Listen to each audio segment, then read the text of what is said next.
रामायण की रामलीला के 9वें दिन राम वनगमन, निषाद मिलन, लक्ष्मण के गीता उपदेश का मंचन हुआ। इस दौरान अयोध्या कांड के 57 से 93 तक के दोहे की लीला संपन्न हुई।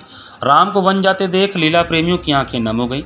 श्री राम के वन की ओर बढ़ते ही भारी विषाद छा गया। नगर में हाहाकार सुना नहीं जा रहा था। लंका में अपशकुन होने लगे। अयोध्या में शोक छा गया। देवलोक में सब हर्ष और विषाद में डूब गए। हर्ष इस बात का था कि अब राक्षसों का नाश होगा और विषाद अयोध्यावासियों के शोक के कारण था।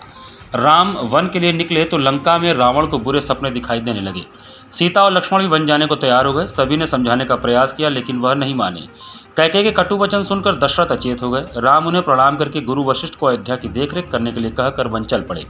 यह देख देवता प्रसन्न उठे। होश में आने पर दशरथ सुमंत से पूछते हैं कि राम वन को चले गए, अभागे प्राण शरीर से नहीं जाते, किस सुख के लिए भटक रहे हैं।